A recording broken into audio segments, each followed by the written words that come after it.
In January, we went to see the Winter Lights Festival in Canary Wharf in East London. Canary Wharf is the central area of the Isle of Dogs, a peninsula on the bend of the River Thames, just opposite Greenwich.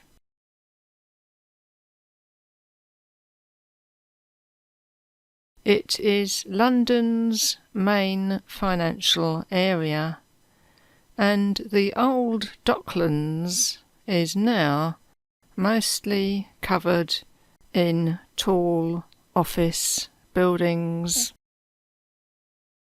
Imports and exports are now of the digital monetary kind. Many of the original dock waterways are preserved, and these stretches of water give life and a freshness to what would otherwise be quite a barren world of buildings and hard landscaping.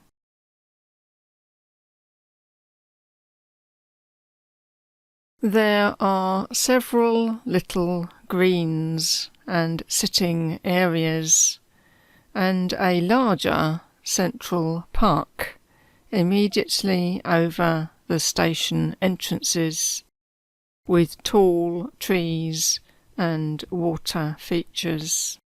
Everything is very smart and well maintained. A few of the old warehouses remain, such as the one that houses the Museum of London Docklands, and some pieces of the old equipment are preserved, most noticeably the giant waterside cranes.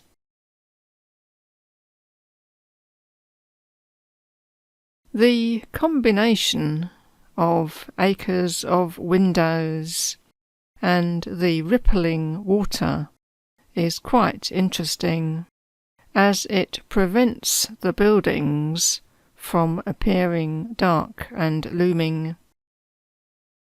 Their reflections make one feel that if the ripples travelled upwards, the whole building would shimmer and disappear. To get a truly open view, one only has to walk a short distance to the River Thames, which is wider here than in the city, and is much brighter and more lively, being a living river and not captured like the Docklands waters. The Winter Lights installations were spread around various pedestrian areas, and guides were handing out maps showing the locations and names of each display. We saw it all on 2 visits, so that we did not have to walk the entire area in one go. Most of the lights were moving and changing in some way or other, and each one entirely different from the next. The first place we went to was the Crossrail building roof garden, in order to get clear photos before it became more crowded. All the trees and plants were illuminated by uplighters in bright neon colours, with soundtracks at various points of birds, monkeys, and other jungle sounds. Down by the waterside, we came across the Mountain of Light, a pyramid-shaped structure lit up in constantly changing colours.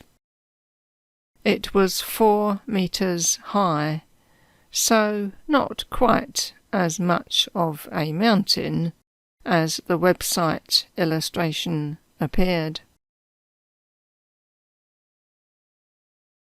As people gathered in front of it, posing for their selfies, they created a shadow show of their own, as they stood out black against the colours behind them.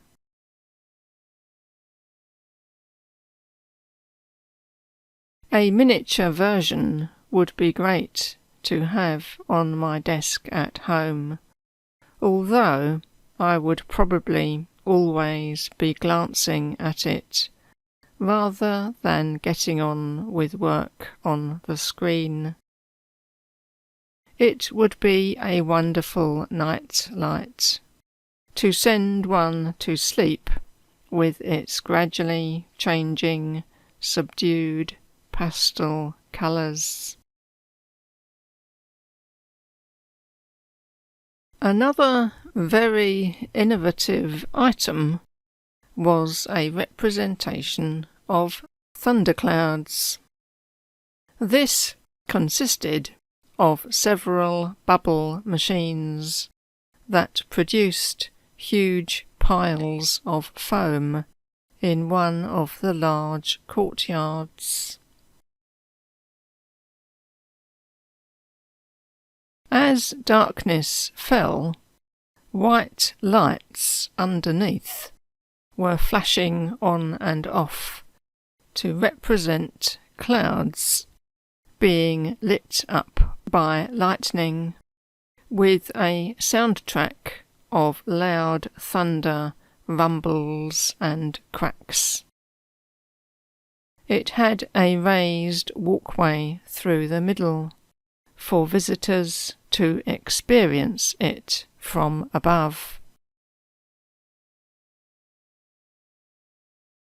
It was very realistic in the dark, as it was away from the other noisy places, and I did feel I was walking over a storm. I do enjoy a good thunderstorm in real life. The more dramatic, the better. And this did a good job of reproducing that experience. However, when we arrived on our second visit, while it was still daylight, it did resemble a bubble bath wildly out of control. But we knew that darkness would transform the experience. This was a brilliant idea that only required simple materials and construction. My outright favourite was the projection called Aquatics, not particularly colourful, but mesmerising nonetheless. It consisted of computer-generated creatures made of simple lines and shapes, floating and swimming around like prehistoric plankton, projected onto a long, low concrete wall just above a length of watercourse between the buildings. There was an eerie, haunting, echoing soundtrack that perfectly suited the shifting scene before our eyes. It was rather like a film of almost transparent plankton in the ocean darkness, with only their illuminated outlines visible. It would be great to have this on my computer screen. I could watch my pet plankton critters and primordial worms swimming about looking for morsels and fleeing perceived dangers, learning all the behaviour and character traits that would keep them and their descendants alive, the fish and dinosaurs that would one day rule the world from above. Absolutely no work would get done, because I would most certainly have to keep an eye on them in case they were progressing too much in their intelligence and taking over the world before we are ready to give it up. In the Central Jubilee Park there is a long, narrow stream cascading gently through a waist-high rock garden. This was illuminated by underwater neon lights, and the entire surface was covered in floating white plastic balls, looking like a carpet of giant pearls, as they diffused the patches of light underneath them.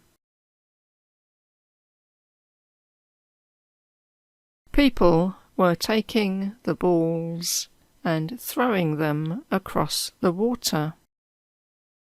There was a friendly atmosphere of innocent fun. I wondered whether the Creator had envisaged that happening, but it was a real pleasure to watch everyone's delight at being able to engage in a harmless, silly, communal activity, just for the fun of it. This must have been the simplest, lowest cost item of them all, just lights and thousands of balls, but the idea is priceless. Having taken photos and video of it all, we finally tore ourselves away, and we will have to relive it on the computer screen. But we were hoping, of course, that next year will bring an equally impressive array of new illuminations.